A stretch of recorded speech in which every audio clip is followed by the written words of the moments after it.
বাংলাদেশের আপামর জনতার ভাগ্য কতিপয় সিন্ডিকেট ব্যবসায়ীদের মাধ্যমে আমাদের স্বাধীনতা কুক্ষিগত হয়েছে। কতিপয় দুর্নীতিবাজদের হাতে, কতিপয় চাঁদাবাজদের হাতে আমাদের উন্নয়ন বিঘ্নিত হয়েছে। আমরা দেখেছি বিগত সময়ে, বিগত 16 বছরে পিলখানায় যে হত্যাকাণ্ড হয়েছিল, বাংলাদেশের জনগণ এ হত্যাকাণ্ডের বিচার এখনো পায়নি। বাংলাদেশের পক্ষে যারা কাজ করেছিল, হেফাজতের সময় যারা রাস্তায় নেমে এসেছিল, তাদের বিচারও আমরা পাই নাই। আমরা এখনো পাই নাই বাংলাদেশের পক্ষে কাজ করে যে সকল মানুষ সামনের দিকে বাংলাদেশকে এগিয়ে নিয়ে গিয়েছিল, তাদের হত্যাকাণ্ডের বিচারও আমরা এখনো পাই নাই। সম্মানিত উপস্থিতি, আল্লামা সাঈদী হত্যার সময় আমাদের গড়েয়ায় যে সকল ভাইদের শহীদ করা হয়েছিল, তাদের বিচারও আমরা এখনো পাই নাই। আমরা বারবার বলেছি, আমাদেরকে হত্যা করে, আমাদেরকে শহীদ করে, আমাদেরকে খুন করে আমাদের পথ চলা তোমরা থামিয়ে রাখতে পারবা না। এরই ধারাবাহিকতায় 24 জুলাই বিপ্লবে বাংলাদেশের আপামর জনতা রাজপথে নেমে এসেছে।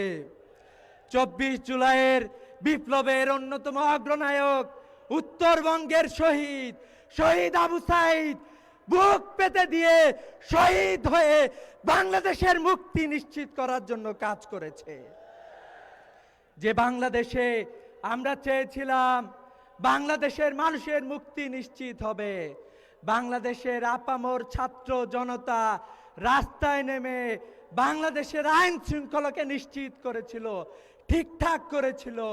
আমরা ভেবেছিলাম আমরা যেন একটি নতুন বাংলাদেশের সূচনা করলাম, কিন্তু অচিরেই আমাদের স্বপ্ন দুঃস্বপ্নে রূপান্তরিত হয়েছে।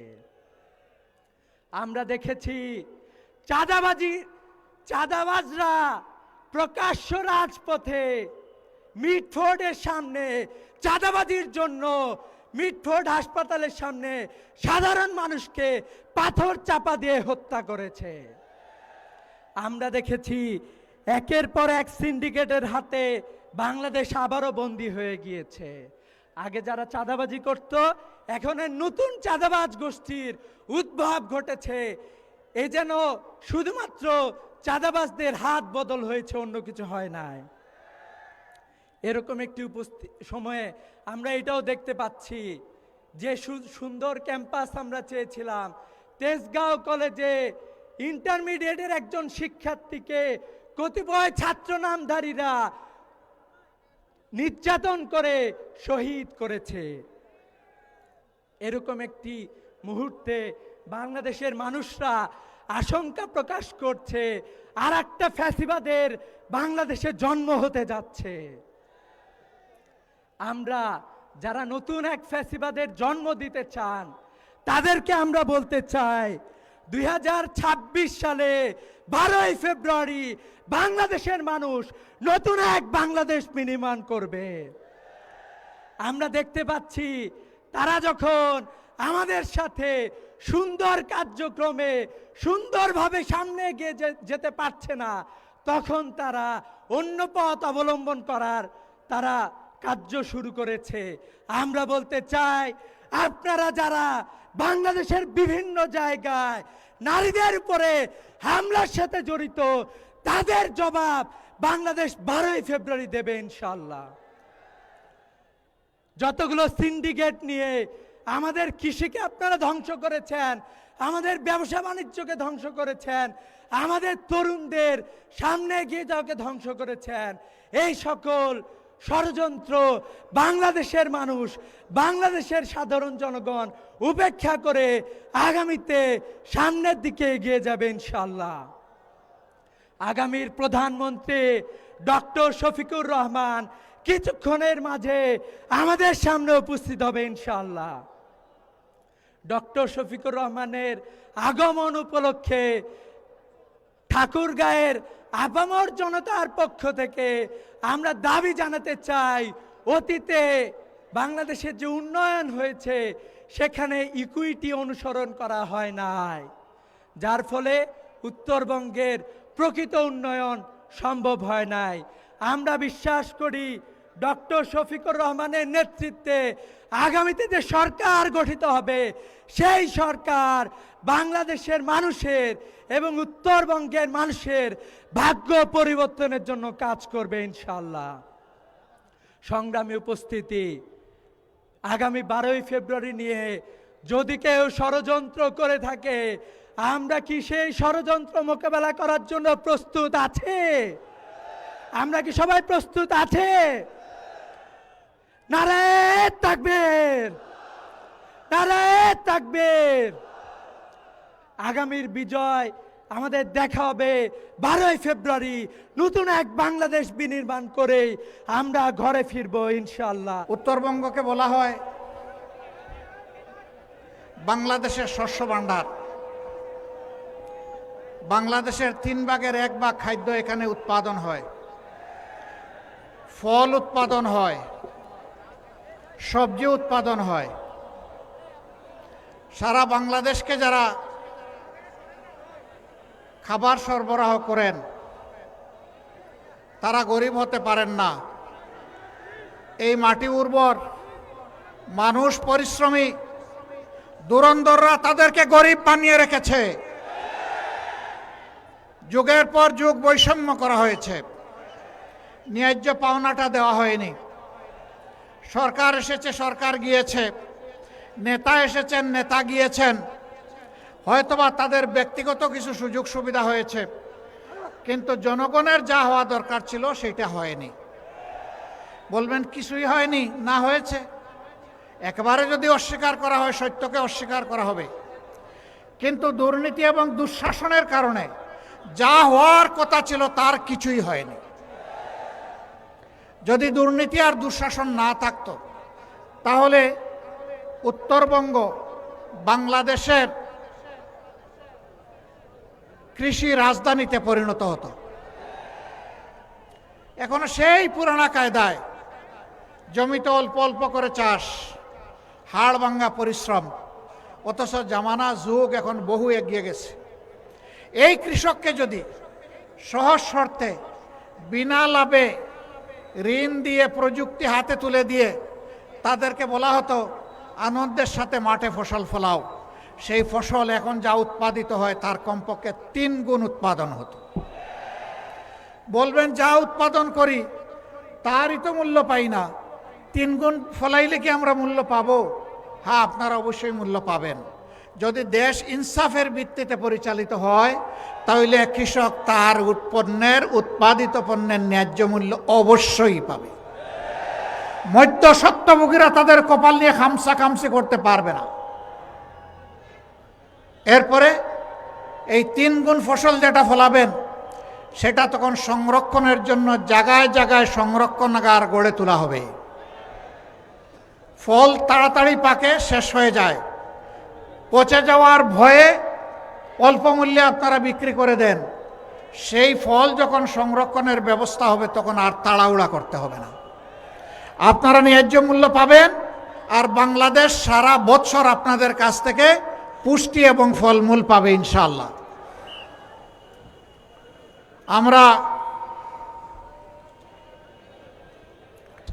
আমরা এই ঠাকুরগাঁয়ে কথা দিয়ে যাচ্ছি, আল্লাহ যদি আমাদেরকে নির্বাচিত করে আপনাদের ভোটে, আপনাদের ভালোবাসায়, আপনাদের সমর্থনে সরকার গঠনের সুযোগ দেন, তাহলে বাংলাদেশের সব কয়টি জেলায় একটি করে মানসম্মত সরকারি মেডিকেল কলেজ গড়ে তোলা হবে ইনশাআল্লাহ। যারা বঞ্চিত হয়েছে সকল সুবিধা থেকে, তাদের দুয়ারে আগে চলে যাবে ইনশাআল্লাহ আগামীর উন্নয়ন। আমরা বৈষম্য করব না, আমরা আল্লাহকে ভয় করব। আল্লাহকে ভয় করার কারণে বঞ্চিত মানুষগুলোর অধিকার প্রথমে তাদের হাতে তুলে দেওয়া হবে।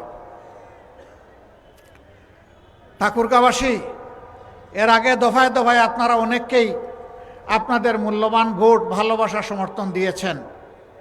এবার বাংলাদেশ জামাতে ইসলামীকে নয়, এবার এই দেশের মুক্তি পাগল মানুষের 10 দলের একটা ঠিকানা, সেই ঠিকানাকে আপনারা ভোট দেবেন ইনশাআল্লাহ। আমরা একা বাংলাদেশ করতে পারবো না। আমরা মনে করি ঐক্যবদ্ধ জাতিকে ঐক্যবদ্ধ করেই বাংলাদেশ করতে হবে ইনশাআল্লাহ। আমরা ঘোষণা করেছি আল্লাহ আমাদেরকে কামিয়াবি দিলে, সফলতা দিলে আমরা কাউকে বাদ দিব না। আমরা সবাইকে বলবো আসেন মিলেমিশে আমরা বাংলাদেশ গড়ে তুলি। 3টা শর্ত শুধু মেনে নিতে হবে। নাম্বার 1, কোনো দুর্নীতি নিজে করবেন না এবং কোনো দুর্নীতিবাজকে বগলের নিচে আশ্রয় দেবেন না। নাম্বার 2, গরিব ধনী সকলের জন্য, নারী পুরুষ সকলের জন্য, সকল ধর্ম সকল বর্ণের মানুষের জন্য ন্যায় বিচার নিশ্চিত করা হবে এবং সেই বিচার হবে সকলের জন্য সমান। সেই বিচারে কেউ রাজনৈতিকবিদ হিসাবে হস্তক্ষেপ করতে পারবেন না। বিচার বিভাগ হবে সম্পূর্ণ স্বাধীন, আর বিচার হবে ন্যায়ের ভিত্তিতে। কোনো বেইনসাফি বিচার আর বিকিকিনি হবে না, এইটা মেনে নিতে হবে। 3 নম্বর, 54 বছরের বস্তা পচা রাজনীতি, যেটা দুঃশাসন আর দুর্নীতিতে দেশকে ডুবাইয়ে ফেলেছে, চাঁদাবাজদের রমরমা ব্যবসা আর জনগণের যান যাওয়ার উপক্রম, এই সব কিছু বদলাতে হলে, বৈষম্য বদলাতে হলে, অঞ্চলে অঞ্চলে বৈষম্য, ব্যক্তিতে ব্যক্তিতে বৈষম্য, পরিবারে পরিবারে বৈষম্য, গোষ্ঠীতে গোষ্ঠীতে বৈষম্য, দলে দলে বৈষম্য, সকল বৈষম্যের আমরা কবর রচনা করতে চাই। এই জন্য প্রয়োজন সংস্কারের সকল প্রস্তাব গণভোটে দেওয়া হয়েছে, সেই গণভোটে হা দিয়ে গণভোটকে পাশ করায় দেওয়া। আপনারা গণভোটে হা দেবেন? আর কিসে হা দিবেন? এই যে 10 দল, 10 মিলি করি কাজ, তাতে নাই কোনো লাজ। জনগণের বিজয় হবে ইনশাআল্লাহ। কোনো একক দলের কোনো শাসন আমরা চাচ্ছি না। আমরা এখন জনগণের শাসন চাই। আলিম উলামা থাকবেন, এদেশের দক্ষ মানুষগুলা থাকবে, দেশপ্রেমিক দলগুলো আসবে, যারা দেশকে ভালোবাসে, কোনো আধিপত্যবাদকে যারা মেনে নেবে না, তাদের সবাইকে নিয়ে আগামীর বাংলাদেশ আমরা গড়ব ইনশাআল্লাহ। সেই দিনটার জন্যই জাতি অপেক্ষা করছে। দফায় দফায় অনেককে সুযোগ দিয়ে আপনারা দেখেছেন। এবার একটু ওই মানুষগুলাকে সুযোগ দেন যারা নিজেরা চাঁদাবাজি করে না, বরঞ্চ চাঁদাবাজদেরকে রুখে দেওয়ার জন্য শপথ নিয়েছে। ওই মানুষগুলাকে আপনারা এবার সমর্থন দিয়ে সংসদে পাঠান, সরকার গঠনের সুযোগ দিন, যারা নিজেরা দুর্নীতি করবে না এবং কোনো দুর্নীতি সহ্য করবে না। ওই মানুষগুলাকে আপনারা নির্বাচিত করুন, যারা মানুষকে সম্মান করতে জানে, যারা মানুষকে ভালোবাসতে জানে। ওই মানুষগুলোকে আপনারা এবার নির্বাচিত করুন, যাদের হাতে দেশ আসলে বিদেশে বন্ধু খুঁজবে কিন্তু কোনো প্রভু মানবে না। ওই মানুষগুলোকে আপনারা নির্বাচিত করেন, আর কোনো ধর্মের ধর্মগুরুকে, কোনো আলিম উলামাকে, আর কোনো স্বৈর শাসকের হাতে নির্যাতিত হতে হবে না। ওই মানুষগুলোকে আপনারা নির্বাচিত করুন, যারা ধর্মে বর্ণে বিভাজন সৃষ্টি করে মানুষের সমাজে মানুষকে বিভক্ত করে মুখামুখি করে ফেলে, তাদের বাইরে এসে একটা ঐক্যের সমাজ, সংহতির সমাজ, ভালোবাসার সমাজ, সবাইকে নিয়ে বাংলাদেশকে একটা ফুলের বাগানে পরিণত করার সমাজ যারা গড়ার শপথ নিয়েছে, সেই 10 দলকে আপনারা সমর্থন করুন।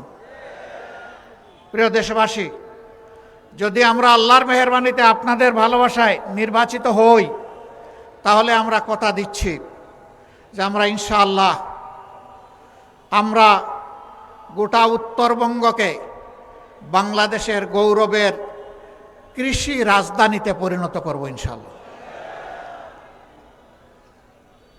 এখানে যেখানে এয়ারপোর্ট হওয়ার এয়ারপোর্ট হবে, সৈয়দপুর এয়ারপোর্টকে আন্তর্জাতিক মানে ইনশাআল্লাহ উন্নীত করা হবে, যাতে শিল্পের বিকাশ, এগ্রো বেসড ইন্ডাস্ট্রি, কৃষিভিত্তিক শিল্পের বিকাশ এবং তার পণ্য, উৎপাদিত পণ্য সারা দেশে এবং বিশ্বে ছড়ায় পড়ে, এই জন্য কমিউনিকেশন ব্যবস্থাকে উন্নত করা হবে।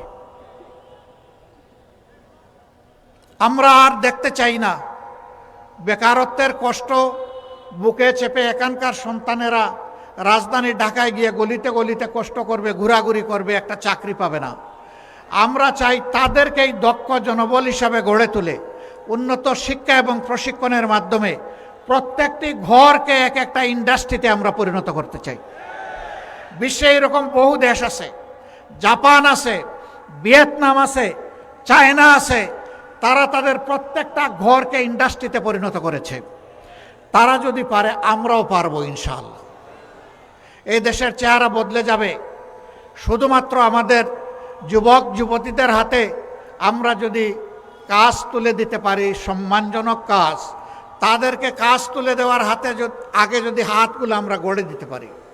আপনারা জেনেছেন, দেখেছেন, আমরা ঘোষণা করেছি দক্ষ জনশক্তি গড়ার জন্যে আমরা পরবর্তী চাকরিতে প্রবেশ করার আগ পর্যন্ত একজন কেউ আজানের জবাব দেবেন।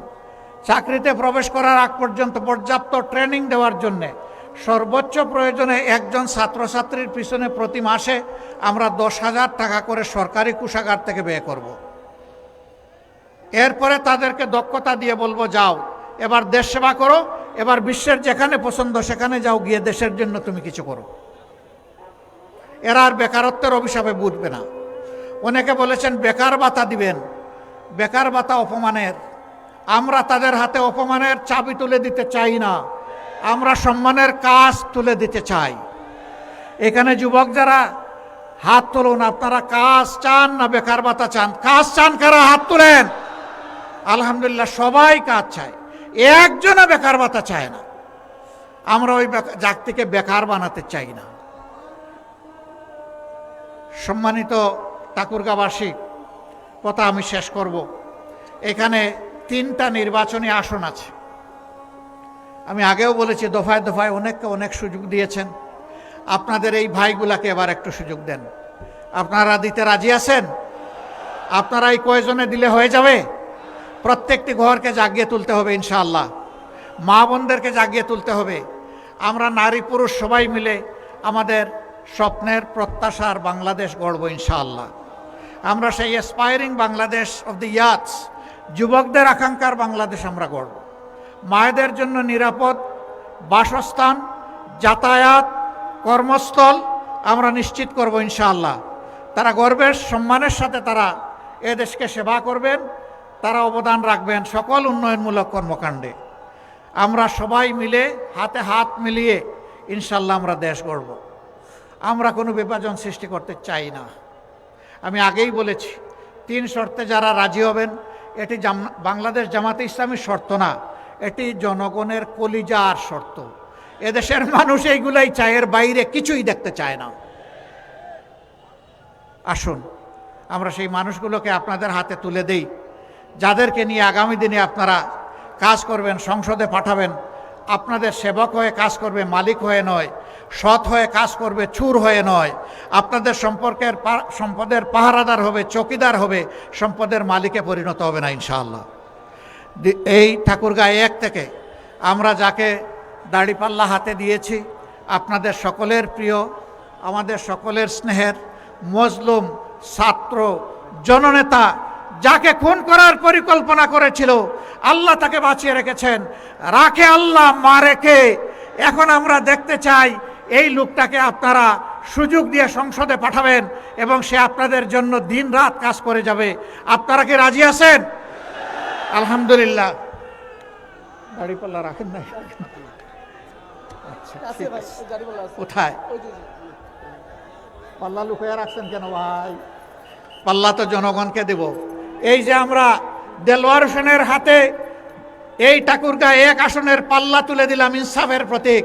আপনারা চূড়ান্ত সংগ্রাম করে দিন রাত কেটে বিজয় ছিনিয়ে আনবেন ইনশাআল্লাহ। ধন্যবাদ আপনাদেরকে। ঠাকুরগাঁও 2 আসনে বিশিষ্ট আলেমে দ্বীন হযরত মাওলানা আব্দুল হাকিম, তাকে বারবার ষড়যন্ত্র করে হারিয়ে দেওয়া হয়েছে। এবার আপনারা কোনো অপশক্তি যদি আপনাদের বুট নিয়ে বাড়াবাড়ি করতে আসে, সেই হাত আপনারা কি রুখে দিতে পারবেন? ইনশাআল্লাহ তার পক্ষে আপনারা বিজয় ছিনিয়ে আনার জন্য লড়াই চালিয়ে যাবেন। বিজয় আমাদের হবে ইনশাআল্লাহ। 3 আসন। এই আসনে মাস্টার মিজানুর রহমান সাহেব, তিনি একজন শিক্ষক, সবার প্রিয়, আপনাদের প্রিয়, আমাদের প্রিয়, আমরা আশা করি আল্লাহ তাআলারও প্রিয়। আপনারা তাকে আমরা পাল্লা তুলে দিলাম, এই পাল্লায় আপনারা বিজয়ী করবেন ইনশাআল্লাহ।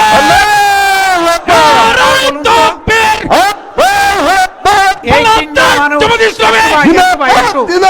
একটু রে ভাই, এই তিনজন মানুষকে দেখে আপনাদের মায়া লাগে নাকি সন্ত্রাসের গডফাদার মনে হয়, সন্ত্রাসীদের আশ্রয়দাতা মনে হয়? তাদেরকে মনে হয় এদেশের জাগ্রত জনতার কণ্ঠস্বর, মুক্তিপাগল মানুষের কণ্ঠস্বর।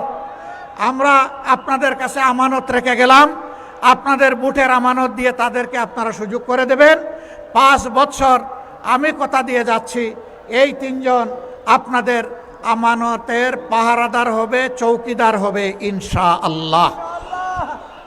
এখানে বন্ধু সংগঠনের নেতৃবৃন্দ এসেছেন, পার্শ্ববর্তী জেলা থেকে অনেকে এসেছেন, এনসিপির নেতৃবৃন্দ এসেছেন, খেলাফত মজলিসের এসেছেন, তারপরে আমাদের জাগপার নেতৃবৃন্দ এসেছেন। তাদেরকে আমরা একটু সামনে আসার জন্য বলছি। আমরা তাদের কথা শুনলে নিজেরাই উপকৃত হতাম, ঠাকুরগাঁওবাসী উপকৃত হতো। কেউ বলতে পেরেছেন, কেউ বলতে পারেন নাই। ভবিষ্যতের জন্য জমা রেখে দিলাম। আমরা আবার একসাথে আপনাদের সাথে সামনে এসে হাজির হব, আবার নয় বারবার। আমাদেরকে হারিকেন জ্বালায়া খুঁজতে হবে না, আমরা আপনাদেরকে খুঁজে বের করবো ইনশাআল্লাহ। আল্লাহ হাফেজ। বাংলাদেশ জিন্দাবাদ। 10 দলীয় নির্বাচনী ঐক্য জিন্দাবাদ। আসসালামু আলাইকুম ওয়া রাহমাতুল্লাহ।